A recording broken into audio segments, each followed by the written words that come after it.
ناظرین، آج انشاءاللہ الکریم ہم بات کریں گے اصحاب بدر کے ناموں کی خصوصیات اور ان کی برکتوں کے حوالے سے۔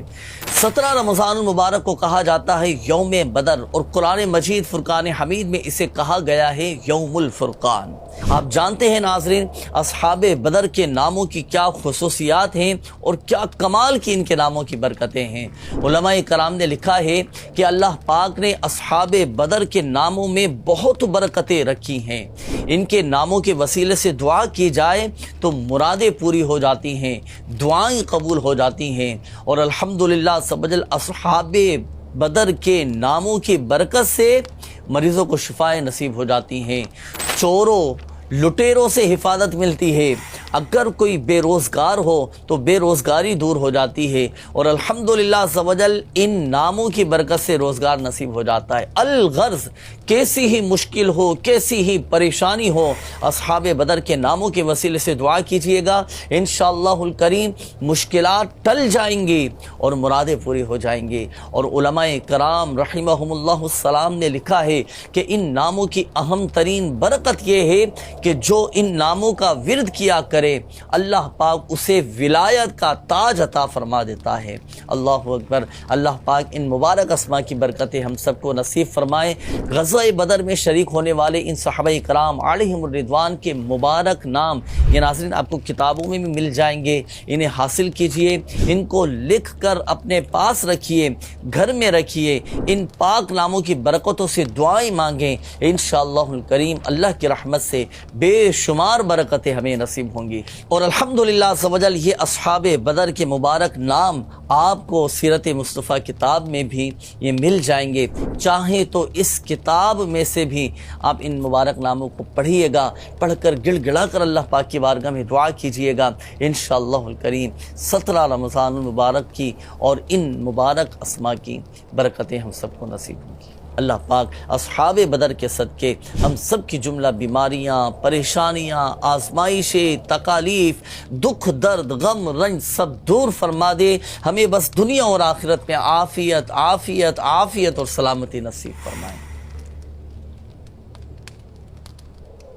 نہ قرآن پڑھا نہ حدیث پڑھا، اگر کوئی واعظ، اگر کوئی عالم، اگر کوئی مبلغ اپنے بیان میں کوئی واقعہ سنا دے تو کہتے دیکھو بھائی یہ واقعہ سناتے ہیں، قرآن حدیث کی بات نہیں کرتے۔ اللہ کے بندوں، قرآن واقعات سے بھرا ہوا ہے، احادیث واقعات سے بھری ہوئی ہیں، اور واقعات سنانے کا مقصد یہ ہے کہ بات ایگزامپل سے جلدی سمجھ آ جاتی ہے۔ تو آج میں اپنی طرف سے نہیں، بخاری شریف کا واقعہ سنانے جا رہا ہوں۔ ماجرا کچھ یوں تھا، میں اس واقعے کا خلاصہ پیش کر رہا ہوں۔ نبی پاک علیہ السلام نے بتایا 3 دوست تھے، وہ سفر پر گئے، اور جب سفر پر گئے تو انہوں نے دیکھا کہ راستے میں رات ہو گئی، تو انہوں نے ٹھہرنے کے لیے کوئی جگہ تلاش کرنا شروع کی۔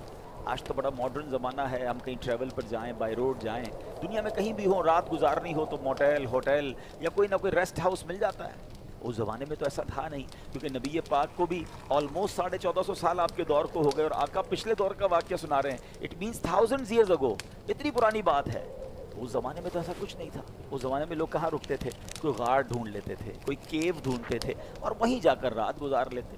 ایسے ہی کیا وہ تینوں دوستوں نے، ایک غار ڈھونڈا، صفائی کی، اور کہا یہاں رات گزارتے ہیں، صبح پھر ٹریول جو جرنی ہے وہ آگے چلائیں گے۔ اب کیا ہوا؟ جب وہ رات اس غار میں گئے، اللہ کی کرنی ایسی ہوئی کہ ایک بڑی سی چٹان وہ گری اور اس نے اس غار کا منہ بند کر دیا۔ اب باہر نکلنے کا راستہ نہیں۔ اور آپ اس زمانے میں سمجھتے ہیں اس کا مطلب کیا ہوا؟ آج کے دور میں اگر کوئی پھنس جائے تو موبائل فون کر سکتا ہے، لوکیشن شیئر کر سکتا ہے، انٹرنیٹ کا زمانہ ہے کہ بھائی یہاں پھنسا ہوا ہوں، ذرا ریسکیو کرو۔ اس زمانے میں ایسا ہونے کا مطلب یہ تھا کہ لائف از کلوز ناؤ، ختم، اب بھوکے پیاسے مرنا ہی ہے، کسی کو پتہ ہی نہیں ہم کون سی جگہ پھنسے، کون بچانے آئے گا۔ تینوں دوست سوچنے لگے کہ اب ہوگا کیا۔ دین دے ڈیسائیڈڈ کہ یوں کرتے ہیں، اور تو لگتا تو ایسا ہی مر ہی جائیں گے، اللہ سے دعا کرتے ہیں، اور باری باری ہم تینوں اپنی زندگی کا کوئی ایسا عمل اللہ کی بارگاہ میں پیش کرتے ہیں جو ہم نے ایسا کیا ہے کہ ہمیں امید ہے کہ اللہ اسے قبول فرما چکا، اور اللہ اس عمل کی وجہ سے ہمیں اس غار سے نجات دے دے۔ پہلے دوست نے ہاتھ اٹھائے، اور ہاتھ اٹھا کر دعا کرتا ہے کہ یا اللہ، ایک بار ایسا ہوا کہ میرے خاندان میں ایک لڑکی تھی، مجھے وہ پسند بھی بہت تھی، اور ایک بار اس لڑکی نے مجھ سے مدد مانگنے آئی، اس کو کسی پرابلم میں وہ تھی، مجھ سے کوئی قرضہ وغیرہ لینے آئی تو مجھ پر شیطان غالب ہو گیا۔ میں نے کہا پیسے تو دے دوں گا مگر تمہیں میرے ساتھ برا کام کرنا پڑے گا۔ لڑکی بڑی مجبور تھی، کہنے لگی ایسا نہ کرو، اللہ سے ڈرو، میں ضرورت مند ہوں، مجھے میری مدد کر دو۔ تو وہ شخص کہتا ہے یا اللہ میرے پاس قابو بھی تھا، کنٹرول بھی تھا، وہ لڑکی راضی بھی ہو گئی تھی، مگر بیچاری نے کہا مجھے کہ اللہ سے ڈرو، ایسا نہ کرو۔ اے اللہ اس وقت میرے دل میں تیرا خوف آیا، مجھے کوئی دیکھنے والا نہیں تھا، اے اللہ فقط تیری رضا کی خاطر میں نے اس لڑکی کو چھوڑ دیا۔ اے میرے مالک اگر وہ عمل میں نے تیری رضا کے لیے کیا تھا تو میرے مولا ہمیں اس مصیبت سے نکال دے۔ وہ چٹان جو ہے وہ تھوڑی سی آٹومیٹکلی اللہ کی رحمت سے سرک گئی، مگر اتنی نہیں سرکی کہ وہ یہ تینوں دوست جو ہیں یہ باہر نکل سکیں۔ اور یہ میں واقعہ آپ کو حدیث پاک کا اور بخاری شریف کا سنا رہا ہوں۔ اب بات کرتے ہیں دوسرے دوست کی۔ اس نے ہاتھ اٹھایا، کہتا ہے یا اللہ عز و جل، میں کام کاج کر کے رات دیر سے آتا تھا تو میں اپنے والدین کو سب سے پہلے بکریوں کا دودھ نکال کے پیش کرتا تھا اور اس کے بعد میں اپنے بچوں کو دودھ پلاتا تھا۔ اللہ ایک رات ایسا ہوا کہ میں آیا، رات کو دیر ہو گئی، دودھ نکالا، ماں باپ کے قدموں میں گیا تو میرے والدین سو گئے تھے۔ اے رب کریم، میں سوچ میں پڑ گیا کہ والدین سو گئے تو بچوں کو کیسے پلاؤں؟ ادب تو یہ کہتا ہے کہ ماں باپ کو پہلے پلانا ہے۔ بچے کہتے رہے بابا جان ہمیں بھی پلائیں، ہم نے کہا نہیں۔ میں ماں باپ کے کنارے کھڑا رہا ساری رات، میں والدین کے بستر کے پاس کھڑا رہا کہ جب ماں باپ کی آنکھ کھلے گی انہیں دودھ پیش کروں گا۔ ایسا ہی ہوا، جب ماں باپ اٹھے تو میں نے ماں باپ کو دودھ پیش کیا، پھر اپنے بچوں کو پلایا۔ اللہ وہ جو میں نے خدمت کی تھی اپنے ماں باپ کی، اگر وہ خدمت تیری رضا کے لیے کی تھی تو میرے مولا آج ہم کو اس غار سے نکال دے۔ حدیث پاک کے الفاظ ہیں وہ پتھر تھوڑا سا اور سرک گیا مگر اتنی جگہ نہ بنی کہ وہ تینوں نکل سکیں۔ اب تیسرا دوست، اس نے ہاتھ اٹھائے، کہتا یا اللہ ایک بار ایک مزدور آیا تھا میرے پاس اور اس مزدور نے میرے پاس مزدوری کی اور اپنے پیسے لینا بھول گیا۔ وہ تو چلا گیا، میں نے اس کے پیسے سنبھال کے الگ رکھے، بلکہ اپنے کاروبار میں ایک چھوٹا سا شیئر جو ہے، کاروبار کا ایک چھوٹا حصہ اس کے پیسوں سے کرنا شروع کر دیا۔ بہت عرصے کے بعد اس مزدور کی یاد آیا اسے، وہ آیا مجھے کہنے لگا صاحب یاد ہے کچھ عرصہ پہلے آپ کے پاس آیا تھا، مزدوری کی تھی، تھوڑے پیسے میرے باقی ہیں۔ وہ شخص کہتا یا اللہ میں نے اس سے کہا کہ یہ جو سارا ریوڑ ہے نا، بکریاں جانور، یہ سب تیرے ہیں۔ کہتا میرے کہاں سے ہو گئے، میرے تھوڑے پیسے تھے۔ کہ وہی تھوڑے پیسے کاروبار میں لگائے تھے، اتنے بڑھ گئے، لے جا سب تیرا ہے۔ وہ بڑا خوشی خوشی وہ جانور لے کر چلا گیا۔ میرے مولا اگر وہ میرا عمل تیری رضا کے لیے تھا تو اے اللہ جب ہمیں بچا لے، اس غار سے نکال دے۔ پیارے آقا علیہ الصلوۃ والسلام فرماتے وہ پتھر اور سرک گیا اور یہ تینوں شخص اس غار سے باہر آ گئے۔ اب اس واقعے سے اتنا کچھ سیکھنے کو ملتا ہے، اللہ اکبر۔ سب سے پہلی بات تو میں ایک عشق والی اور ایک عقیدے والی بھی کلیئر کر دوں۔ بہت شیطان ہے نا، مسکنسیپشنز بڑے ڈالتا رہتا ہے دماغ میں۔ ان تینوں لوگوں نے اللہ کی بارگاہ میں اپنے نیک عمل کا واسطہ پیش کیا، ایسا ہی جو انہوں نے خود کوئی نیکی کی تھی اس کا واسطہ، اس کا وسیلہ اللہ کی بارگاہ میں پیش کیا۔ اور یہ واقعہ سنا کون رہا ہے؟ نبی پاک علیہ الصلوۃ والسلام۔ کس کو سنا رہے ہیں؟ صحابہ کرام کو۔ کون سی کتاب میں ہے؟ بخاری شریف میں، ٹھیک ہے۔ اگر یہ کام ٹھیک نہ ہوتا، اللہ کی بارگاہ میں وسیلہ پیش کرنا درست نہ ہوتا تو میرے آقا بیان نہ فرماتے۔ اٹ مینز نبی پاک تو تعلیم دے رہے ہیں کہ دیکھو ان لوگوں نے اللہ کی بارگاہ میں اپنے نیک عمل کا وسیلہ پیش کیا، اللہ نے انہیں اسکیپ کر دیا، اس جگہ سے یہ نکل آئے۔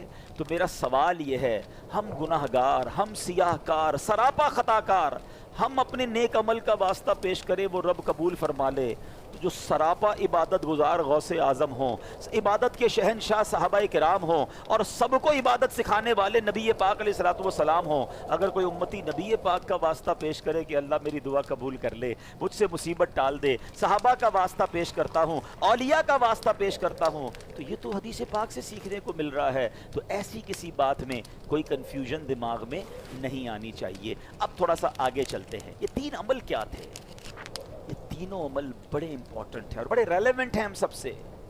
پہلے نے کیا کیا؟ اکیلا تھا، گناہ کا موقع تھا، کوئی دیکھنے والا نہیں تھا، مگر کس لیے گناہ نہیں کیا؟ اللہ دیکھ رہا ہے، یہ تقوی ہے میرے میٹھے اسلامی بھائی، یہ وہ پرہیزگاری ہے جو مجھے اور آپ کو سیکھنی ہے۔ آپ کو معلوم ہے روزے فرض ہونے کی حکمت قرآن میں کیا ہے؟ یا ایھا الذین آمنوا کتب علیکم الصیام کما کتب علی الذین من قبلکم لعلکم تتقون۔ اے ایمان والو، تم پہ رمضان کے روزے فرض کیے گئے جیسے پچھلوں پر فرض کیے گئے تھے۔ کیوں؟ لعلکم تتقون، تم تقوی حاصل کرو۔ What is the meaning of تقوی؟ اللہ کا خوف، اللہ کی ناراضگی سے بچنا، اللہ کی نافرمانی نہ کرنا۔ اچھا مزے کی بات یہ ہے، انڈیلیبریٹلی یا ڈیلیبریٹلی، دانستہ یا غیر دانستہ، ہم روزانہ تقوی کی بڑی زبردست ایک پریکٹس کر رہے ہیں، اور وہ کیا ہے؟ ہم سب ماشاءاللہ روزہ رکھ رہے ہیں، مجھے لائیو جو سن رہے ہیں وہ بھی رکھ رہے ہیں، لاکھوں کروڑ لوگ روزہ رکھ رہے ہیں۔ کوئی ایک ہے ایسا جو عصر کے بعد بھوک بھی لگی ہو، پیاس لگی ہو، گھر میں کوئی دیکھ نہ رہا ہو، ٹھنڈا پانی نکال کے پی لے؟ فروٹ تیار ہوتا ہے کٹا ہوا، بھائی ابھی افطار میں آدھا گھنٹہ باقی ہے، ابھی زیادہ بھوک لگی ہے، کوئی دیکھ تو نہیں رہا، فروٹ کھا لے؟ کوئی ایک ایسا نہیں ہوتا۔ اس قدر اللہ کا خوف یا اللہ دیکھ رہا ہے اس کا یقین ہوتا ہے کہ ہم کلی کرتے ہیں۔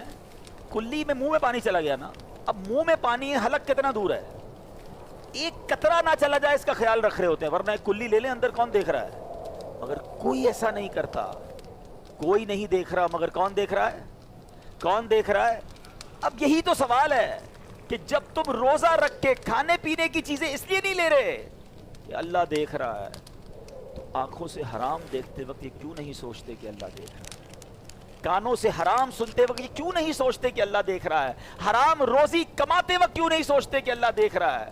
کہ اللہ فقط روزہ دار کا کھانا پینا ہی دیکھ رہا ہے، اس کے علاوہ ہمارے گناہ وہ نہیں دیکھ رہا؟ دروازہ بند کر کے، لائٹ آف کر کے، ٹھیک ہے رمضان میں بہت سارے لوگ گناہوں سے بچ جاتے ہیں، مگر دل، اب یہ جس کو کہتے ہیں دل پر ایک رنج کی کیفیت ہے، جب چند دنوں میں رمضان ہم سے جدا ہو جائے گا، ایسا حال ہوتا ہے، سمجھ نہیں آتا۔ آپ ذرا سمجھے بات کو، رمضان ایکچولی ہماری ایک پریکٹس کروائی جاتی ہے بڑے مقابلے کے لیے، وہ ہماری عام زبان میں اسپورٹس مین کہتے ہیں نا، نیٹ پریکٹس ہوتی ہے تاکہ آپ بڑے پروگرام کے لیے، بڑے میچ کے لیے، بڑے مقابلے کے لیے تیار ہو جائیں۔ ایکچولی رمضان تو پریکٹس کروائی گئی، شیطان کو کر دیا بند جو ہمارا دشمن تھا، ٹھیک ہے، رحمتوں کے در کھول دیے گئے، نیکیوں کا اجر بڑھا دیا گیا کہ میرے بندو شیطان بند ہے، پریکٹس کر لو، جب تم پورا مہینہ نماز پڑھ سکتے ہو تو پورا سال بھی پڑھ سکتے ہو، پورا مہینہ گناہ سے بچ سکتے ہو تو تم پورا سال بھی بچ سکتے ہو، جب تم رمضان میں کھانے پینے کی چیزوں سے اپنے آپ کو روک سکتے ہو تو اپنے نفس کو شہوات کی اور گناہوں کی عادتوں سے بھی روک سکتے ہو۔ یہ ساری پریکٹس کروائی گئی۔ حال یہ ہے کہ کچھ دن تو اثر رہتا، ابھی شیطان آزاد ہوتا ہے، اور چاند رات کو ہی جو طوفان بدتمیزی ہوتا ہے، حالانکہ پتہ ہے چاند رات کتنی امپورٹنٹ نائٹ ہے، اس کو لیلۃ الجائزہ کہا گیا، انعام ملنے کی رات، مزدوری ملنے کی رات کہا گیا، مگر اسی رات جو بے حیائی اور پتہ نہیں کیا کیا پلاننگ شروع ہو جاتی ہیں، بازاروں میں رش، میں نہیں کہتا شاپنگ نہیں کر سکتے، مگر مرد و عورت، بے پردگی اور جو کچھ ہوتا ہے آپ جانتے ہیں، یہ رات تو رونے کی تھی، یہ رات تو اللہ سے عرض کرنے کی تھی کہ مولا سارا مہینہ کر کچھ نہیں سکا، آج مزدوری ملنے کی رات ہے، اے اللہ جو نیکوں کو ملے اس میں مجھے بھی عطا کیجیے، مجھے محروم نہ کیجیے، اس بار لیلۃ الجائزہ کو ضائع مت کیجیے۔ تو بہرحال ہوتا کیا ہے، مثال کے طور پہ مغرب کے بعد چاند نظر آیا اور اعلان ہوا کہ چاند دکھ گیا، یا اگر 30 روزے ہوئے تو سب کو پتا ہے کہ مغرب آخری نماز ہوگی، مغرب میں نمازی ہوں گے، عشاء میں نمازی نہیں ہوں گے، یہ کیا ہے؟ اپنے دل سے پوچھو یار، ہم انڈیلیبریٹلی زبان سے تو نہیں کہہ رہے، مگر زبان حال سے تو کہہ رہے ہیں نا کہ شیطان تو بند تھا نا، تو اللہ کے بندے تھے، تو اللہ کی مانتے تھے، اب تو آ گیا، اب تیرا استقبال کریں گے، اب تجھے راضی کریں گے۔ یہ کیسا میسج دیتے ہو یار؟ اس بار کہو نا شیطان کو، مرد ہو تو لو نا چیلنج کہ آجا تجھے آنا ہے، تو ہم کچھ بھی ہو جائے ہم اللہ کے بندے ہی رہیں گے، ہم 5 وقت نماز اب سارا سال پڑھیں گے، جو تعلق، جو کنیکشن ہمارا مسجد سے بنا ہے اب وہ رمضان کے بعد بھی بنا رہے گا انشاءاللہ۔ اس بار تو ٹرننگ پوائنٹ لائے نا، یہ رمضان تو زندگی بدل کے جائے، صرف رمضان میں نمازیں، رمضان میں روزے، رمضان میں تلاوت، رمضان میں اللہ اللہ، اس کے بعد یاد ہی نہیں آتا کچھ۔ ایسا نہ کریں، صرف رمضان کی نمازیں فرض نہیں ہیں۔ اور یہ جو اس نوجوان کا جو واقعہ ہے، یہ بہت سارے نوجوانوں کے لیے درس ہے۔ آج کل لوگ ملک بدل کر جاتے ہیں، یار وہاں چلتے ہیں ذرا، وہاں غلط کام کریں گے، یہاں تو جاننے والے ہیں نا، یہاں کوئی دیکھ لے گا، فلاں ملک چلتے ہیں، فلاں علاقے میں چلتے ہیں، اس اپنے محلے سے باہر چلتے ہیں، کیا وہاں اللہ نہیں دیکھ رہا؟ غالباً حضرت ابراہیم بن ادھم کا واقعہ ہے کہ آپ کے بارے میں آتا ہے کہ آپ ایک جگہ گئے تو ایک بدماش تھا اور اس نے ایک عورت کو پکڑ کے رکھا تھا, ہاتھ میں چاقو تھا. سارے لوگ ڈر رہے تھے, دور کھڑے تھے. تو وہ بزرگ قریب گئے, اس کے کان میں کچھ کہا اور وہ بدماش تھر تھر کانپنے لگا. اس کے ہاتھ سے وہ چاقو بھی گر گیا, عورت بھی بچ گئی, واپس آ گئی. تھوڑی دیر بعد اس کو ہوش آیا تو لوگوں نے اس کو کہا کہ تم بے ہوش کیوں ہو گئے تھے؟ کہ یہ بتاؤ وہ کون تھے جو میرے قریب آئے تھے؟ کہ وہ تو زمانے کے ولی حضرت ابراہیم بن ادھم تھے. تو یہ تو بتاؤ تمہیں کہا کیا انہوں نے؟ کہ بس انہوں نے ایک جملہ کہا تھا کہ جو تو اس وقت کر رہا ہے وہ اللہ دیکھ رہا ہے. بس وہ جملہ سنا اور میں تھر تھر کانپنے لگا. کاش اللہ کرے کہ جب بھی گناہ کرنے کا جی چاہے نا, دل سے ایک آواز آ جائے کہ جو تو کر رہا ہے نا وہ اللہ دیکھ رہا ہے. بس یہ اللہ دیکھ رہا ہے, یہ کانسیپٹ بلٹ اپ ہو گیا نا جس دن, اور پھر ایسے بدبخت بھی نہ بن جائیں کہ دل تو کہے اللہ دیکھ رہا ہے پھر بھی گناہ کریں, پھر رک بھی جائیں. اللہ گناہ سے بچنے والا بنا دے. سیکنڈ جو دعا تھی اس بندے نے کیا کیا تھا؟ ماں باپ کی خدمت کی تھی. کیسی خدمت کی؟ اپنے بچوں سے پہلے ماں باپ کی خدمت کر. ماں باپ کی جو خدمت ہے نا, اللہ اکبر, یہ بہت بڑی نیکی ہے. اے وہ خوش نصیب بچوں جن کے ماں باپ زندہ ہیں, یقین کرو یو آر سو لکی. رمضان کا مہینہ ہو اور ماں باپ بھی ساتھ ہوں, پھر اور کیا چاہیے؟ ان کی دعائیں بھی ہوں, ان کا دیدار بھی ہو, افطار بھی ان کے ساتھ ہو. پوچھو ان سے جن کے ماں باپ چلے گئے, رمضان میں بہت یاد آتی ہے. اب تو ماں باپ سے ملنے کے لیے بہت سو کو قبرستان جانا پڑتا ہے. ایسا نہ کرو, یہ ہیں تو ان کی خدمت کرو, ان کی دعائیں لے لو. کتنی بڑی ہستی ہیں. ذرا سوچو, حدیث پاک کا مضمون ہے کہ جو بچہ ماں باپ کو محبت کی نگاہ سے دیکھتا ہے, اللہ کے حبیب علیہ الصلوۃ والسلام فرماتے ہیں اسے مقبول حج کا ثواب عطا دیا جاتا ہے. صحابہ کرام نے سوال کیسا کیا, حضور کوئی اگر اپنے ماں باپ کو 100 بار دیکھ لے, ماں باپ تو گھر میں ہے نا, بار بار دیکھ سکتا ہے. نبی پاک نے کیا فرمایا؟ اللہ اکبر و اطیب, اللہ بہت بڑا اور پاک ہے, اگر کوئی 100 بار بھی دیکھے اللہ 100 حج کا ثواب عطا فرماتا ہے.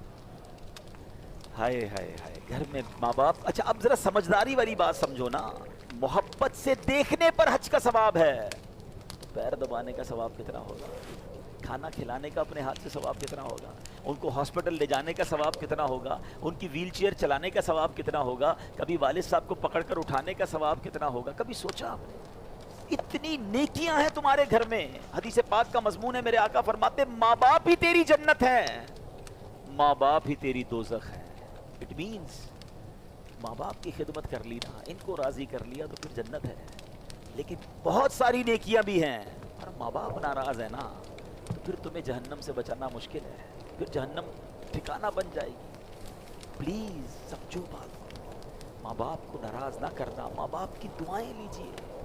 خوش نصیب ہو آپ جن کے ماں باپ حیات ہیں, ان کی خدمت کریں, ان کی دعائیں لیں. یہ راضی تو رب راضی, اگر یہ ناراض ہوگا. اور ماں باپ کی خدمت وہ عمل ہے کہ جو بندہ اپنے ماں باپ کا ادب اور خدمت کرتا ہے, اللہ پاک یہ نعمت اس کے بچوں میں اسے دکھاتا ہے. یہ مکافات عمل ہے.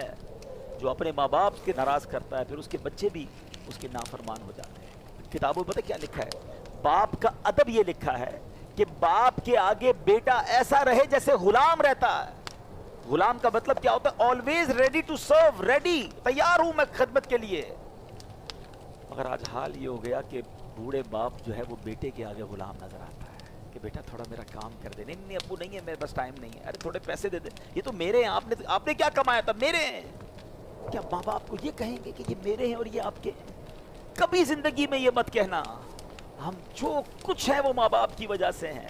یقین مانے بہت خوش نصیب ہے وہ بچے کہ جن کو ماں باپ نے خدمت کا موقع دیا ہو. بہت سارے ماں باپ تو وہ ہیں جو بڑھاپے تک پہنچنے سے پہلے, معذوری اور کمزوری تک پہنچنے سے پہلے بچوں کی خدمت کرتے کرتے ہی خود چلے جاتے ہیں, موقع ہی نہیں دیا. اگر آج تمہارے ماں باپ نے تمہیں کوئی خدمت کا موقع دیا ہے تو اس کو سعادت سمجھنا. ہمارے پیسوں کا نصیب ہے کہ وہ ماں باپ پہ خرچ ہو جائے. ہم سوچے نا, اگر میں یہ کہوں کہ یہ میں نے کمایا تھا, ابو آپ نے تو نوکری کی, میں کاروبار کرتے بڑا ہوا, سب کچھ میں نے سیٹ اپ کیا ہے, آپ تو غریب پیسے والے تھے, پیسے ہی نہیں تھے آپ کے پاس. اگر باپ کو یہ کہو گے تو باپ نے اس وقت تو یہ نہیں کہا تھا جب میں بے لباس پیدا ہوا تھا, آپ اور میں بغیر کپڑوں کے پیدا ہوئے تھے، باپ ہی نے تو کپڑے پہنائے تھے تھا، نوالے کھلائے تھے، لباس پہنایا تھا، انگلی پکڑ کر چلایا تھا. کسی موقع پر والد نے یہ نہیں کہا کہ یہ میرے اور یہ تیرے ہیں. ارے وہ تو یہی کہتا رہا بیٹا جو کچھ میرا ہے سب تیرا ہے. اور آج تم تھوڑے مالدار ہو گئے، تھوڑی عزت مل گئی، تھوڑا مقام مل گیا تو ماں باپ کو کہتے ہو یہ میرا ہے. کبھی نہ کرنا یہ. بوڑھے ماں باپ کو ایک یقین دلا دو، وہ کچھ نہیں لے جائیں گے تمہارا. ایک آنر دے دو انہیں کہ میں جو کچھ ہوں نا ابو جان وہ آپ کی وجہ سے، اور میرے پاس جو کچھ ہے، میری ماں میرے والد یہ سب آپ کا ہے. یقین کرو یہ جو آنر ہے نا، یہ جو اعزاز ہے، یہ جو فخر ہے، بڑھاپے میں نے یہ تو دے دو. لیکن بڑھاپے میں ہی ماں باپ کو جتایا جاتا ہے، بتایا جاتا ہے کہ یہ آپ کا گھر ہے، یہ آپ کی چیزیں، یہ میری ہیں، یہ میں نے کمائی. نہ کریں ایسا. خدا را ماں باپ کی دعائیں لیجیے. ماں باپ راضی ہو گئے تو رب راضی ہو جائے گا. اور اگر ماں باپ ناراض ہیں نا، پلیز دنیا میں منا لو. چلے گئے تو کیسے مناؤ گے؟ پھر یاد آئیں گے، پھر خدمت بھی یاد آئے گی. اور جن کے ماں باپ چلے گئے ہیں خوب دعائیں کریں، ایصال ثواب کریں، ان کے لیے صدقہ و خیرات کریں. میں تو کئی بار مشورہ دیتا رہتا ہوں کہ ہمارے ماں باپ نے ہمیں دنیا میں گھر دیے نا، اللہ نے جس کو نوازا ہے نا وہ اپنے ماں باپ کو جنت کا گھر لے کے دیتا ہے. وہ کیسے؟ اللہ کے حبیب علیہ الصلوۃ والسلام فرماتے ہیں جو اللہ کے لیے مسجد بناتا ہے اللہ اس کے لیے جنت میں گھر بناتا ہے. تو اللہ نے نوازا ہے نا، بے شک چھوٹی سی کہیں غریب علاقے میں بنا لو، اپنے ماں باپ کے نام کی بنا دو تاکہ اللہ انہیں جنت میں گھر عطا کر دے. دیکھو ہم نکمے لوگ ہیں، ہم روز ان کے لیے ایصال ثواب نہیں کر سکیں گے. کبھی یاد آئے گا، کبھی نہیں آئے گا. مگر مسجد بن گئی نا، اذانیں ہوتی رہیں گی، سجدے ہوتے رہیں گے، قیامت تک یہ نیکیاں چلتی رہیں گی. اور میری ماں کو اور میرے والد کو قبر میں ثواب ملتا رہے گا. اور میرے رب کے خزانے کتنے بڑے ہیں. ایسا نہیں کہ کوئی بچہ ماں باپ کے لیے مسجد بنائے تو ماں باپ ہی کو جنت میں گھر ملے گا. وہ رب کریم بہت بڑا ہے، اس کے خزانے بھرے ہوئے ہیں. جو مسجد بنائے گا اللہ اسے بھی جنت میں گھر عطا فرمائے. تو یہ ماں باپ کے لیے فکر کیا کرو. عید آئے گی، ہیں ماں باپ کو تحفہ دیتے ہیں نا، پتہ نہیں دیتے نہیں دیتے، دینا چاہیے. اچھا جن کے ماں باپ چلے گئے آپ کیا تحفہ دیں گے؟ آپ پلان کریں کہ ماں ہوتی تو میں کچھ دلاتا، ابو ہوتے تو کچھ پیش کرتا. چلو عید پر میں کچھ اور نیکیاں کر کے، کچھ اور صدقہ کر کے، کوئی اور اچھا کام کر کے اپنے ماں باپ کو ثواب پہنچاتا رہوں. تو بچوں کا یہ کام ہے جن کے ماں باپ چلے گئے ان کی قبر کو وزٹ کرتے رہیں اور ان کے لیے ایصال ثواب والے کام کرتے رہیں. تیسرا وہ شخص جس نے دعا کی، اور وہ کیا دعا تھی؟ اس نے کیا کیا تھا؟ اس نے امانت جو ہے وہ پراپر واپس لوٹائی، بلکہ اس میں انہانس کر کے اور بڑھا کر لوٹائے. ادھر حال کیا ہے؟ ارے وہ بھول گیا نا، ٹھیک ہے بس ہمارے ہو گئے حساب میں، اس کو یاد ہی نہیں آ رہا. یاد نہیں آ رہا تو پھر تو اپنے ہی ہو گئے نا. استغفر اللہ. آپ یاد رکھنا، یہاں دے دو. جس نے یہاں کسی کے دبائے ہیں نا وہاں نہیں دے سکے گا. سیدی اعلیٰ حضرت امام اہل سنت لکھتے ہیں اپنی کتاب میں کہ جو کسی کے 3 پیسے، میں بات کر رہا ہوں 3 روپوں کی نہیں، 3000 روپوں کی نہیں، 3 پیسے جان بوجھ کر دبا لے، بروز قیامت اسے 700 با جماعت نمازوں کا ثواب دینا پڑ جائے گا. 700 با جماعت نمازیں اپنے پاس تو شاید پوری زندگی میں نہیں ہے، اور وہی 3 پیسے کے بدلے. ادھر تو لاکھوں کروڑوں روپے کھا کے بیٹھے، احساس ہی نہیں ہے. آج نہیں کوئی وصول کر سکتا، اس کا مطلب یہ نہیں کہ کل کوئی وصول نہیں کر سکے گا. Try to understand. ہم سمجھتے نماز، روزہ، حج، زکوٰۃ، صدقہ، خیرات یہ بہت اچھے کام ہیں، مگر بندوں کے حقوق سمجھو. کسی کی امانت آتی ہے اسے لوٹانا ہوگا، ڈھونڈ کے پہنچائیں.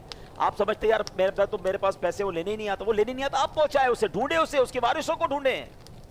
ورنہ قیامت کے دن آج کچھ لوگ تو اتنے جری اور جس کو کہیں کہ جرت والے ہو گئے، کہتے جو کرنا ہے کر لو، نہیں دوں گا. وصول کر سکتے ہو تو کر لو، بگاڑ سکتے ہو تو بگاڑ لو. ان کو پتہ نہیں ہے کہ ایک دن آنا ہے جب مظلوم کا ہاتھ ہوگا اور ظالم کا گریبان ہوگا. جب اللہ مظلوم کے ساتھ ہوگا اس وقت پتہ چل جائے گا. کبھی زندگی میں کسی پر ظلم مت کرنا، کسی کی ہائے مت لینا. میں آخری بات کر کے اپنے بیان کو کنکلوژن کی طرف لاتا ہوں کہ جس بھائی کو ایسا لگے نا کہ یار بنی بنائی بگڑ رہی ہے، every thing going very smooth, کاروبار بھی اچھا تھا، فیملی بھی مزے میں تھی، صحت بھی بڑی اچھی تھی، everything going very well. یار اب آہستہ آہستہ چیزیں خراب ہو رہی ہیں، صحت بھی ڈسٹرب ہو رہی ہے، گھر میں اچھا خاصا پیار تھا، لڑائیاں ہونا شروع ہو گئی ہیں، کاروبار بھی گڑبڑ ہو رہا ہے، کچھ تو کچھ ہو رہا ہے. جب لگے نا بنی بگڑ رہی ہے تو چیک کر لینا کسی کی ہائے تو نہیں لے لی. ہاں مظلوم ہوتا کمزور ہے مگر اس کی پکار عرش تک جاتی ہے. اگر اس نے ہاتھ اٹھا لیے نا تو بربادی سے کوئی نہیں بچا سکے گا. دعائیں لینے والے بنو, ہائے لینے والے نہ بنو. کام ایسے کرو کہ تم کہو نہ لوگ تمہارے لیے دعائیں کر رہے ہو, یا اللہ اس کی خیر کر دے, یہ ہمارا خیال کرتا ہے اللہ تو اس کی مشکلیں آسان کر دے. ایسی زندگی گزارو مرنے کے بعد بھی لوگ یاد رکھیں گے. مگر ادھر بندہ کہتا ہے میرے آگے پیچھے گارڈ, میرے تعلقات, مجھ سے کون پہنچ سکتا ہے؟ مجھ سے کوئی نہیں پہنچ سکتا. مگر رب کی لاٹھی بے آواز ہے, اس کا حساب جب ہوگا جب تجھے پتا چلے گا. تو زندگی میں کبھی کسی کا حق نہ مارنا, یہ دعا سکھا رہی ہے مجھے اور آپ کو کہ اس بندے نے اس امانت کو بچا کے رکھا اور کتنا بڑا کر واپس لوٹایا. خدا را کتنا ہی بڑا مقام آپ کا کیوں نہ ہو جائے, کسی غریب آدمی کا بھی حق ہماری طرف نہیں, ڈر جایا کرے یار میرا کوئی لے جائے خیر ہے, میری طرف کسی کا نہیں آنا چاہیے. تو بہرحال یہ تینوں باتیں آپ نے یاد رکھنی ہیں, یہ تینوں دعائیں یاد رکھنی ہیں. پہلے نے کیا کیا؟ اللہ دیکھ رہا ہے اس لیے گناہ چھوڑ دیا. دوسرے نے ماں باپ کا ادب کیا, اور تیسرے نے امانت کو پراپر لوٹایا. یہ تین وہ اوصاف ہیں, یہ وہ تین کام ہیں, اگر آپ کی زندگی میں داخل ہو گئے, آپ کے سامنے بھی چٹان آ جائے, آپ کے سامنے بھی طوفان آ جائے, میرا رب وہ چٹان بھی ہٹا دے گا, وہ طوفان بھی ٹال دے گا. اچھا اب آخری بات, اس پوری جو گفتگو تھی, یہ پورا واقعہ تھا, اس کا مین سینٹرل آئیڈیا کیا تھا کہ الدعاء مخ العبادہ, دعا عبادت کا مغز ہے. الدعاء سلاح المومن, حدیث پاک ہے, دعا مومن کا ہتھیار ہے. پھنس جاؤ نا, پریشان ہو تو اللہ سے مانگو نا. ہمارا پرابلم یہ ہے, ہم سب سے مانگتے, ہم رب سے نہیں مانگتے. ہم کتنی بڑی بھی مصیبت پہ آ جائے رب کی بارگاہ میں سر نہیں جھکاتے. حالانکہ رب کی شان دیکھو, قرآن میں رب فرماتا ہے ادعونی استجب لکم, تم مجھ سے مانگو میں تمہیں عطا فرماؤں گا. اچھا کمال دیکھو, دنیا میں ہم کسی سے ایک بار مانگے نا, یار مدد کر دو, اچھا بھائی گیا, تھوڑے دنوں بعد یار وہ ختم ہو گئے, تھوڑی اور چاہیے, یار ابھی تو دیے تھے پھر آ گئے. تیسری بار اس کی تو عادت ہو گئی مانگنے کی. چوتھی بار بندے کا موبائل ہی بلاک, نمبر ہی بلاک. یہ ہے دنیا. 2-4 بار مانگو تو دنیا والے ناراض ہو جاتے ہیں. میرے رب کی شان دیکھو, اللہ فرماتا ہے جو جتنا مانگتا ہے اتنا مجھے پسند آتا ہے. کثرت سے دعا مانگنے والے کو رب راضی ہوتا ہے. اس کی شان دیکھو, جو اس سے نہیں مانگتا وہ اس سے ناراض ہوتا ہے. پھر بھی ہم دنیا کے پیچھے بھاگتے ہیں جس رحمان کے خزانے بھرے ہوئے ہیں, جو ساری دنیا کو عطا فرما رہا ہے, ہم اس کی بارگاہ میں سر نہیں جھکاتے. تو دعا میں کنجوسی نہ کریں, ہمیشہ مانگے اور دل سے مانگے, رچ کے مانگے. وہ کریم ہے, وہ مانگنے والے کو پسند کرتا ہے, اور دعا ہی ہے جو آپ کی بڑی بڑی مصیبتیں ٹال دے گی. مگر یہاں پرابلم کیا ہے, دعا مانگنے بھی تو نہیں آتی ہے, دعا مانگنی بھی ہے اور فوری قبول بھی کروانی ہے. یار آج مانگے ابھی تک نہیں ہوئی قبول, گھنٹے گن رہے ہوتے ہیں لوگ. دیکھیں 2-3 باتیں سمجھ لیں. دعا, حدیث پاک کا مضمون ہے, دعا 3 باتوں سے خالی نہیں ہوتی.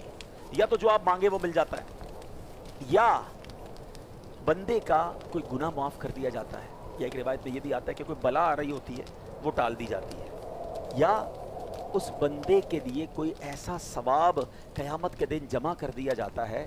روایتوں کے الفاظ ہے, بندہ قیامت کے دن جائے گا تو پہاڑ جتنی نیکیاں دیکھے گا, کہے گا یا اللہ یہ میں نے تو نہیں کی تھی.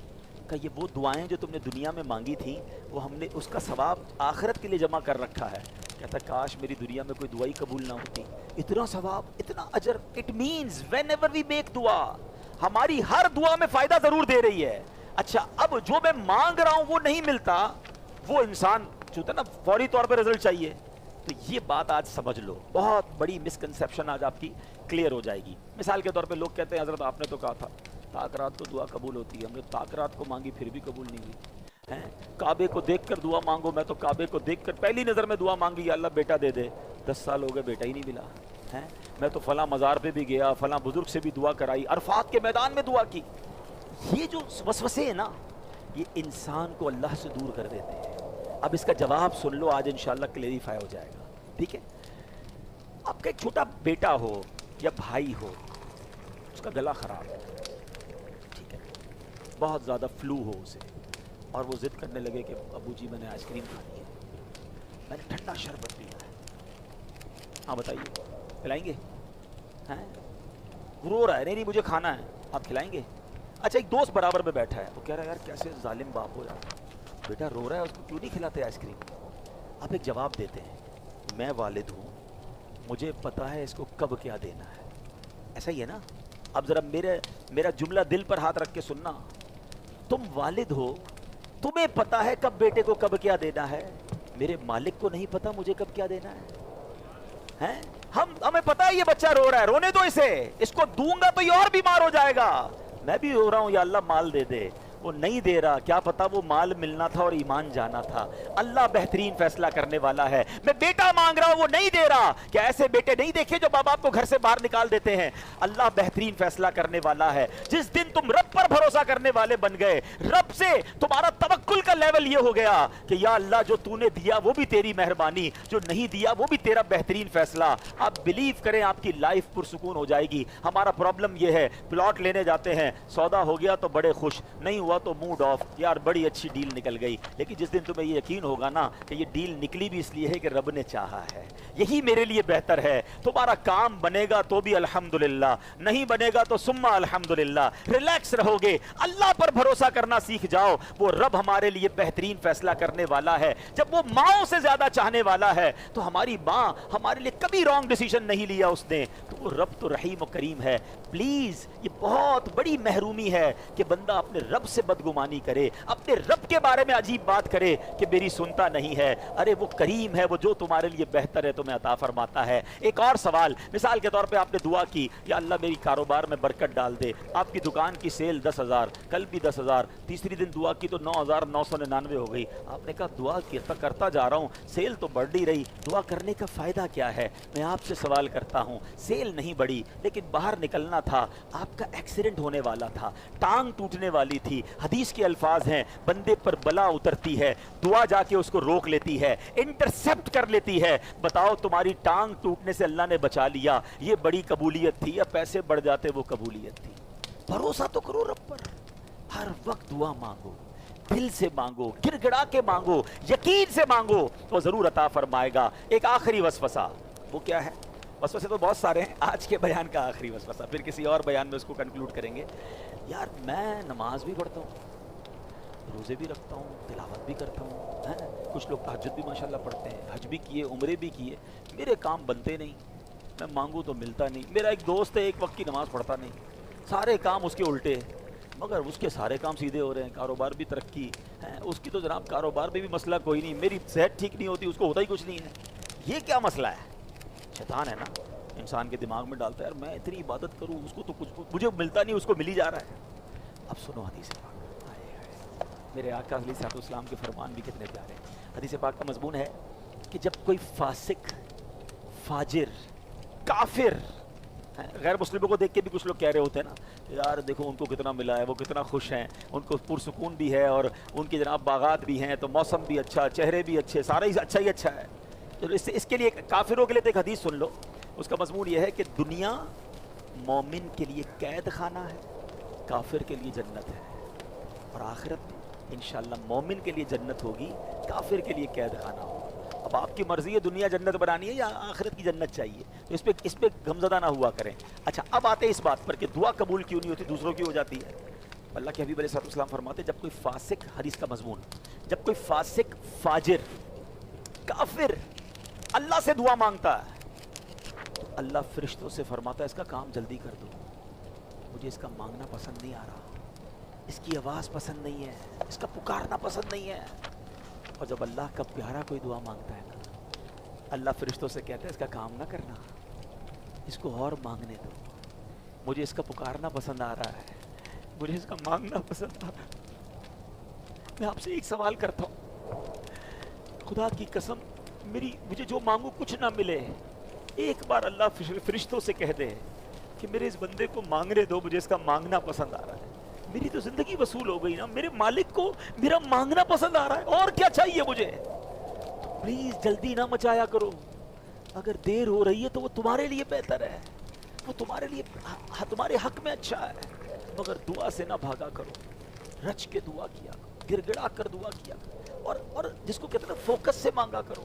دعا بھی مانگتے ہیں, دھیان کہیں اور ہے, سوچ کہیں اور ہے, دیکھ کہیں اور رہے ہیں. یار آپ کا بچہ آپ کے سامنے کھڑا ہو, آپ کا ملازم کھڑا ہو, آپ کو امپورٹنٹ بات کر رہے ہو, وہ آپ کو نہ دیکھے, آپ کو برا لگتا ہے کہ یار میری طرف دیکھو, کدھر دیکھ رہے ہو, میں تم سے بات کر رہا ہوں, تمہارا دھیان کہیں اور ہے, تمہارا بچہ, تمہارا نوکر تمہاری طرف توجہ نہ دے, تمہیں برا لگتا ہے.